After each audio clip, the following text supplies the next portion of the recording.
এই 4 মাস 10 দিনের নেপথ্যে মূল কারণ হচ্ছে এইটা চেক করা যে তার গর্ভে তার লেট হাজবেন্ডের কোনো স্পার্ম আছে কিনা, কোনো সন্তান। মিনাশ শাইতানির রাজিম, বিসমিল্লাহির রহমানির রহিম। ঢাকা থেকে নাসিমা আক্তার নামে এক বোন প্রশ্ন করেছেন, স্বামী মারা গেলে কি স্ত্রী কোনো গহনা বা রঙিন জামা কাপড় পরতে পারবে না? আমাদের সমাজে অনেক বিধবা নারীদের আজীবন সাদা শাড়ি পরে থাকতে দেখা যায়।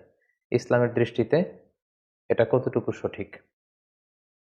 প্রিয় বোন নাসিমা, আপনার এই প্রশ্নের উত্তরে বলবো, কোনো ব্যক্তি যখন মারা যায় তখন তার নিকট আত্মীয়দের উপর শোক পালন করার বৈধতা ইসলাম দিয়েছে, এবং সেই শোক পালনের সময়সীমা হচ্ছে 3 দিন। 3 দিনের বেশি শোক পালন করা যাবে না।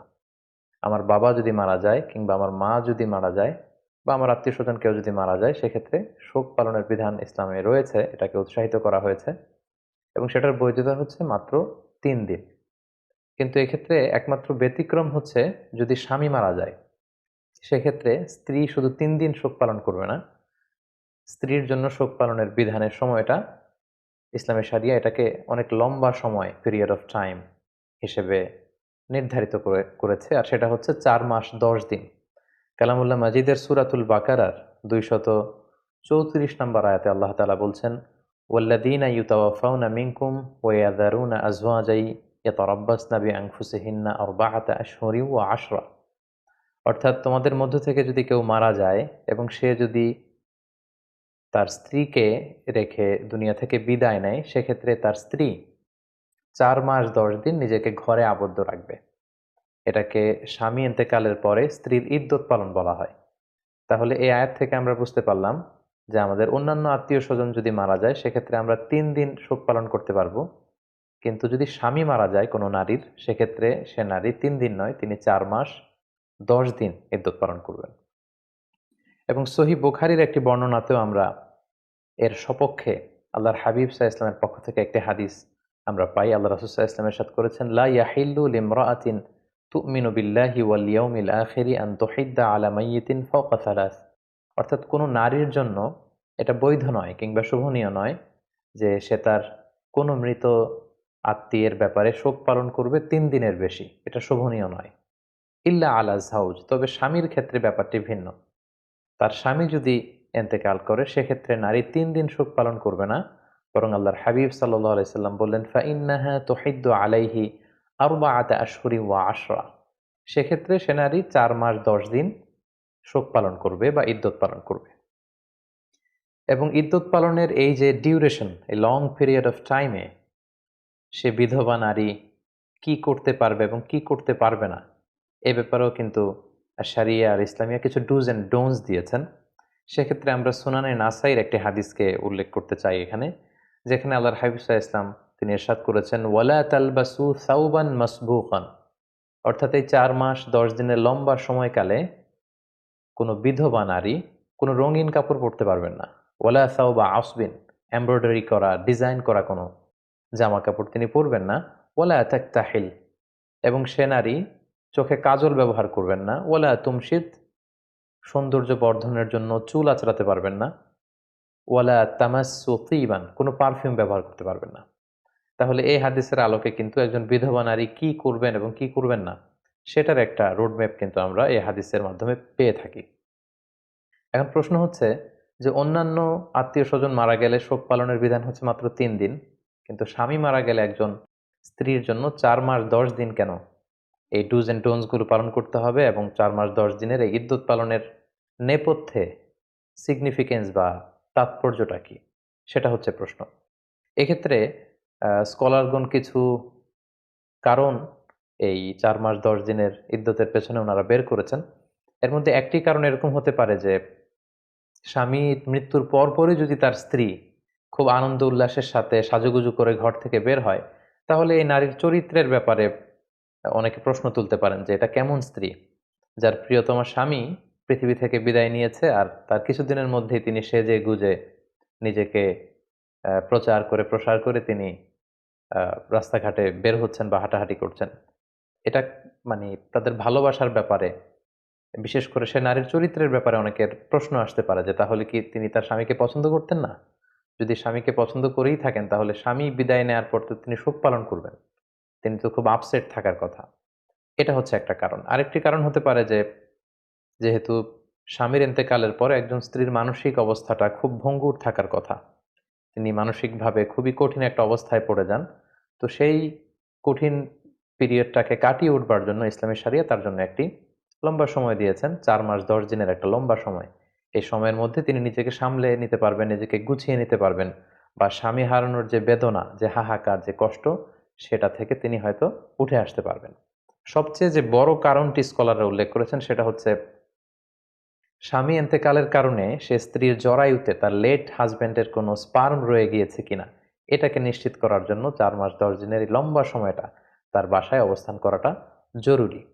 ফলে এটা কনফার্ম হওয়া যাবে যে মৃত স্বামীর কোনো স্মৃতি ওই বিধবা স্ত্রীর পেটে রয়ে গিয়েছে কিনা। কেননা ইসলাম এই নাসালকে, বংশ পরিক্রমাকে, কার বাবাকে, কোন বংশ থেকে কার জন্ম হলো, এই বিষয়গুলোকে ইসলাম খুব বেশি গুরুত্ব দেয়। সেজন্য যদিও আধুনিক চিকিৎসা বিজ্ঞানের কারণে অগ্রিমভাবেই বা আগে থেকেই হয়তো জেনে যাওয়া সম্ভব হচ্ছে যে এই মহিলা প্রেগনেন্ট কি প্রেগনেন্ট না, কিন্তু ইসলামী শরিয়া এখানে একটা লম্বা পিরিয়ড অফ টাইম আমাদেরকে বেঁধে দিয়েছে এবং সেটাই আমাদেরকে পালন করতে হবে, আর সেটা হচ্ছে ৪ মাস ১০ দিন। সো আমরা এই ৪ মাস ১০ দিনের লম্বা সময়ের মধ্যে এটা বোঝা যাবে যে আগের স্বামীর কোনো স্পার্ম এই বিধবা নারীর জরায়ুতে আছে কিনা, এবং তিনি যদি সন্তান সম্ভবা হন তাহলে বুঝতে হবে এই সন্তানটি যে স্বামী পৃথিবী থেকে বিদায় নিয়েছেন সেই স্বামীর।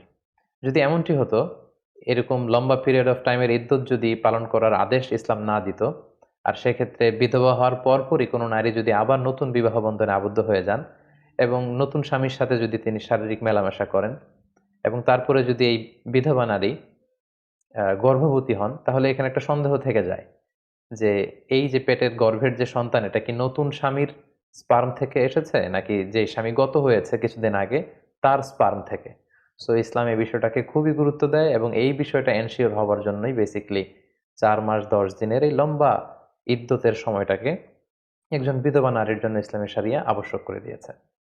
এক্ষেত্রে আরো একটি বিষয় আমাদেরকে খেয়াল রাখতে হবে। আমাদের বাংলাদেশে যে কালচারটি প্রচলিত আছে, অনেক নারী যখন বিধবা হন, অর্থাৎ তাদের স্বামীদেরকে তারা হারান, তখন তারা আজীবনের জন্য সাদা কাপড় বেছে নেন, আজীবনের জন্য শোক পালন করেন। আসলে শোক পালনের বিধানটি আজীবনের জন্য নয়, এটা হচ্ছে ৪ মাস ১০ দিনের জন্য একটা পিরিয়ড।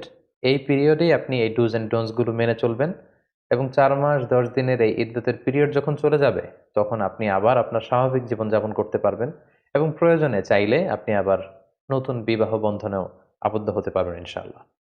তাহলে সম্মানিত সুধী, আমরা খুব সহজে বলতে পারি যে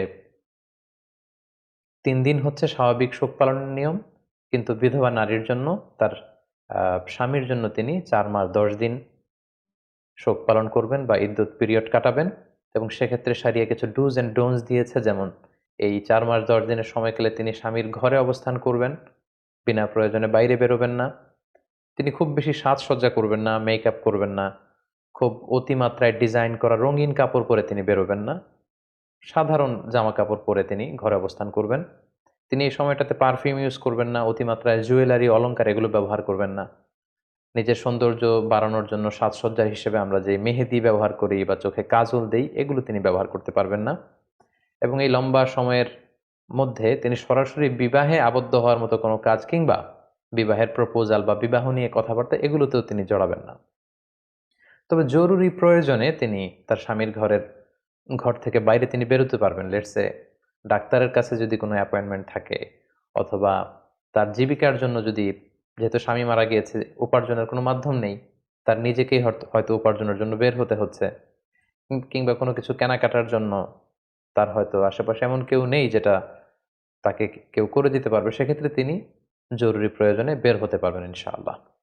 তবে এক্ষেত্রে একটি ব্যতিক্রম হচ্ছে, কোনো নারী যদি বিধবা হওয়ার পাশাপাশি প্রেগনেন্ট হয়ে থাকেন, তখন তিনি যখন তার বাচ্চাকে ডেলিভারি করবেন, ওই ডেলিভারি করার মধ্য দিয়েই তার ইদ্যত পিরিয়ডটা শেষ হয়ে যাবে। সেক্ষেত্রে ৪ মাস ১০ দিনের জন্য আর তার অপেক্ষা করতে হবে না।